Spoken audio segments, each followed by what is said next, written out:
Dear viewers, welcome to you. I am Soro David, your host in the program.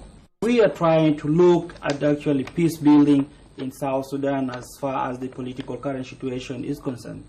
Viewers of Youth of Today, wherever you are, and if you have just joined us, we are going to be looking at peace building in the political current situation. I am actually joined in the studio by members of a civil society organization who are from youth entities. They are with me here in the studio. We will be able to discuss issues to do with peace building. And I'm joined here by none other than who is Madik Malek, who is with me here. He is a member, he is actually a chairman for National Youth Dialogue Forum. We will be able to look at peace building as we discuss. I'm also joined here by none other than Ms. Malaika, who is called also at the same time a member of National Youth Dialogue Forum, Nyansho Taitana. She is with me in the studio. Nice having you on board with me in this program of Youth of Today. Thank you. Yeah, I think straight away to the point, we will try to look at the role of youth in peace building as far as the current political current situation is concerned in South Sudan. What do you think is the role of youth as far as National Youth Dialogue Forum steering in this country today? Well, thank you. In the national building, the peace in the country generally, youth play a very great role. Because, first of all, young people are the majority in the country. So, when they accept peace and they preach peace, peace will be available in the country because they are the majority. And while in the National Youth Dialogue Forum, we have a great hand play in peace building. Because our main objective is to create a platform where young people come together and interact and share ideas on how they can forge a common ground for peace.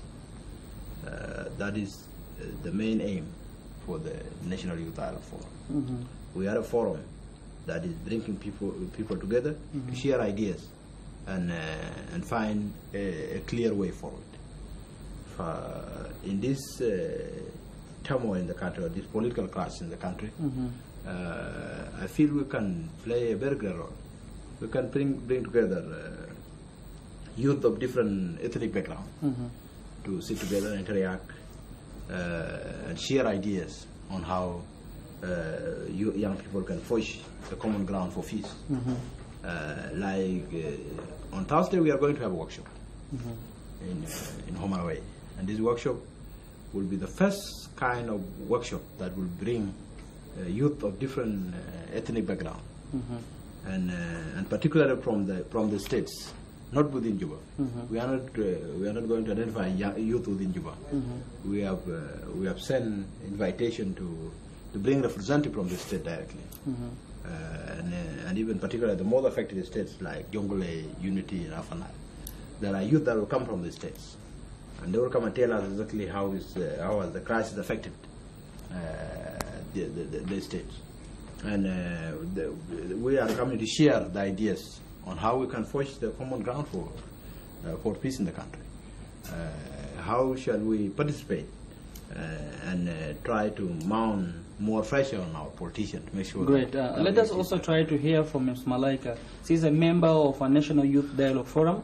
Ms. Malaika, you are here with us, and I'm sorry to say that because your activities have not been running for that long. But let us try to look also at your activities as far as Ms. Malaika as you're supposed to deliver. And as a member of a National Youth Dialogue Forum, what do you think is a role as such that peace would be brought?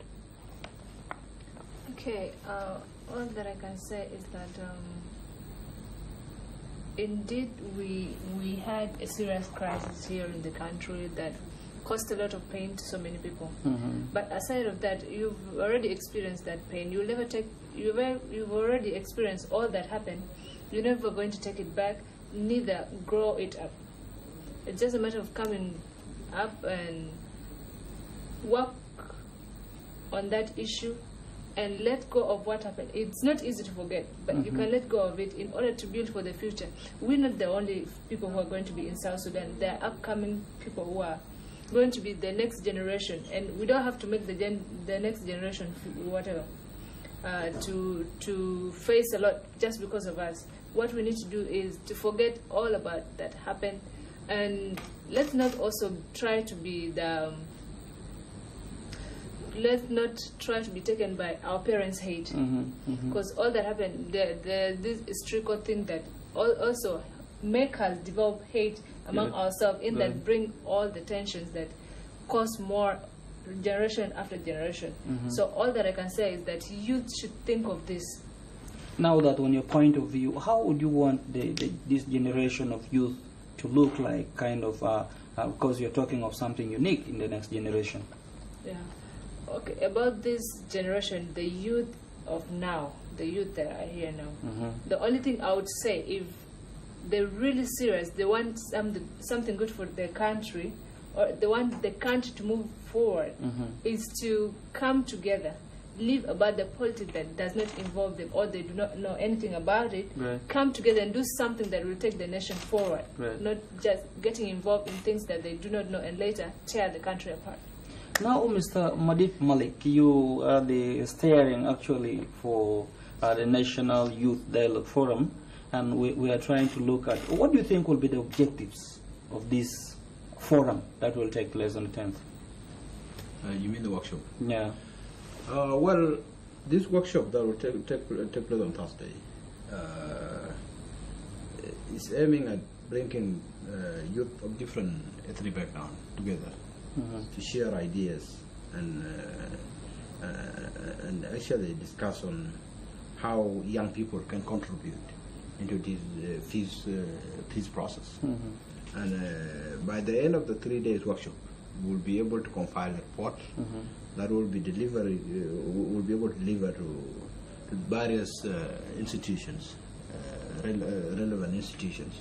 We are also going to share opinions with some experienced leaders in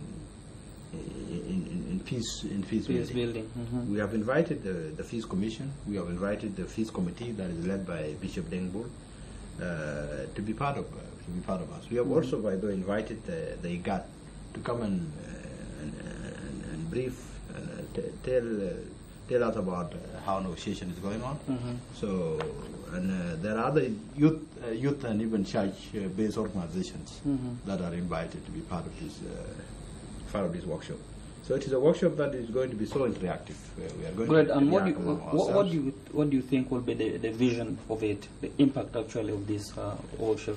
The impact of this workshop, it will first of all, it will secure the people of different background and people of different organizations, people of different kind of thoughts will come together and share views on how to forge way for permanent peace. Yeah, and like it has not happened. Somebody from Difa Nile or the Unity State and Jongole and areas of Barkazal, Equatoria, such a number of youth coming together to interact after this crisis. It has not happened a lot after the crisis. So it will be the first of its kind. Young people from this different background are coming together again and see how we can forge a way forward. It is only the politicians that usually meet after this crisis, because there are still ministers together in the Council of Ministers. They are still in the Assembly, and youth has not made it again because the crisis has tear people apart. It is very difficult to sit and share ideas. People are really sitting with fear among themselves. But right now, we are sitting together from different ethnic background. We are interacting freely. But outside that, it's very difficult. Like you go deep to the area, it will be very difficult for you to sit with somebody from, and you have that hatred among yourself. which we... But do you think it will exist still? No, we are working forward now to make sure that these differences are ironed out. Right. And this is the start, to have a dialogue that brings you together. Then you go back with the message, we are able to come together, and we are able to discuss what... Let me try to hear from Nyansho Taitana. She's actually Ms. Malaika and a member of National Youth Dialogue Forum. What do you think will be the impact of this forum that will take place as far as peace building is concerned to South Sudanese youth? I think since we call upon these people all for this workshop to see on ways forward and ask for people's experiences, what they experience, in order to, because sometimes if you speak out what is deep inside you that hurts, once you speak it out, at least you're relieved. And once you're relieved, you'll be in a position of to interact with someone. Once you interact with that person, things change step by step. Then I think it's not going to be easy when we're starting it. But hopefully towards the end of it, things will be okay, and at least we'll have positive answers and positive solutions from the participants that we're going to have, of which we're going to work forward, and also with the community around us, not only us. Yeah, that's great. What did Malik, you did mention something about actually the youth to be brought from different backgrounds, different ethnicity. Do you think the issue of tribalism is existing? Yes, currently it is. Yeah, there are those small hatreds among ourselves currently. But when we come together and interact, it will be ironed out. Like I have an example. Last year we formed Jonglei Youth Dialogue Forum. Right. When we went to Jonglei, there were areas. There were some areas where people cannot sit together. And there are some different tribes that cannot sit with another tribe, like the Morley and the Dinka. It was difficult for them to sit and interact together. And the first day, it was really very hard, and no one wanted to sit next to the other person. And the second day, it was a bit okay. People are beginning to ask each other, how are you, what is your name, where do you come from? The third day, we were able to exchange phone contacts among ourselves. And when we left Jonglei when somebody from Morley and is able to talk with somebody from Dinka. Now you're talking of interaction. Now if you look at South Sudanese, especially youth in the outside there, they call themselves. For instance, they may be like, you are coming from which country? They're like, I'm a South Sudanese. Yeah. So it'll be like, what kind of name do you think the youth of South Sudan would embed in themselves?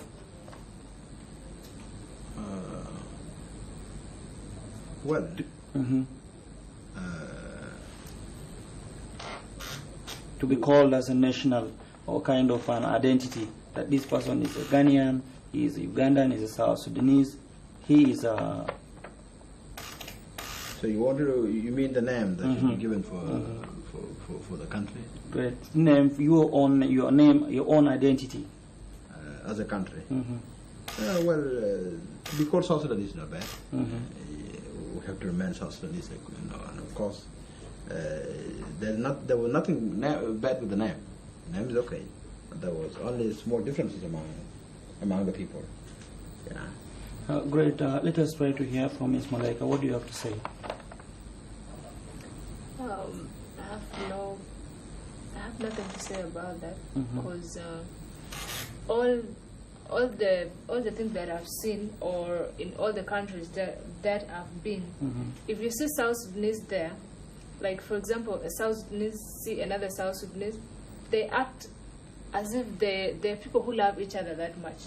But once they're here in the country, they behave like a cat and a dog. Things are not good. I really don't understand that. That's why I have nothing much to say about it. Good.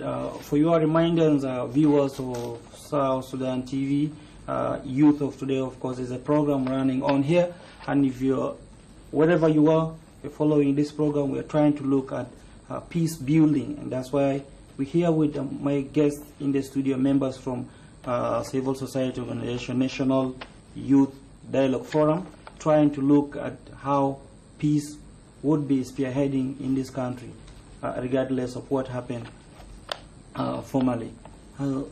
Madit Malik, what would you say as the youth of diaspora today are playing a great role in mobilizing peace?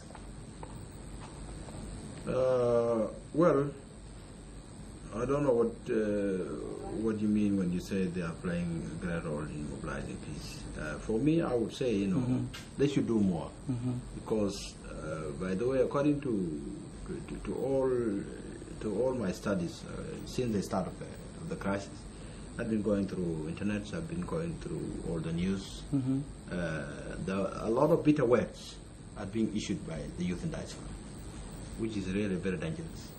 Because I expect people at home to be the one issuing such a bitter statement, because many of us are not educated, and they have not opened up their mind. They have not visited some countries to know how important peace is and how advanced countries do their thing.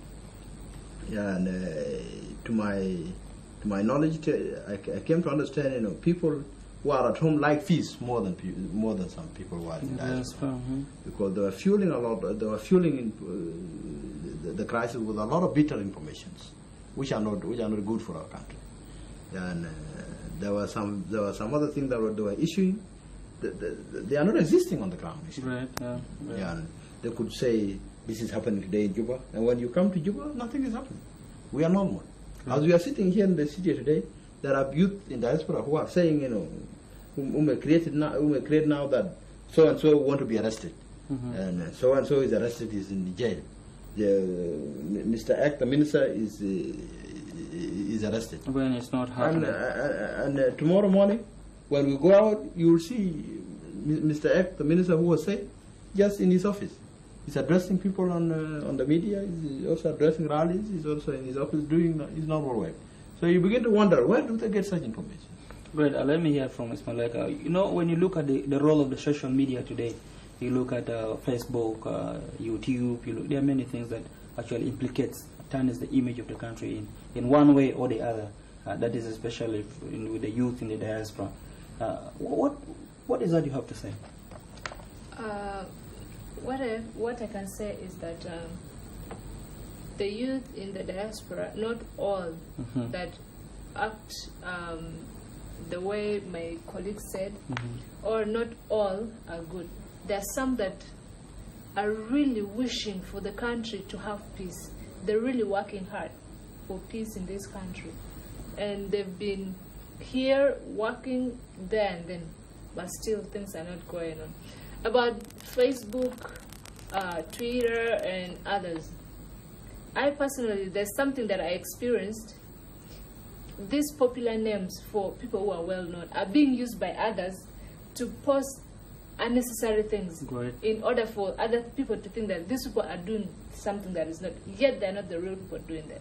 I experienced it, and I got to know that all these things that are on Facebook, Twitter, and others, then some of them are not the real people with those names doing it, but someone else is trying to destroy their names, their background, their image and so on. Yeah. So if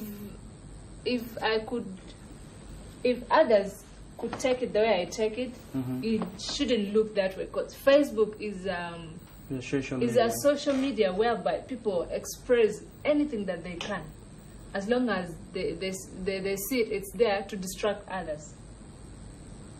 Great. Madit it doesn't help that much. Great. I think we'll continue. Madit Malik, what kind of governance would you want this generation to be spearheading? Because if you look at scenarios that other countries have had, that South Sudan would learn from many countries in many ways. We have countries like Kenya, we have countries like South Africa, Rwanda, and wherever. What kind of governance do you think?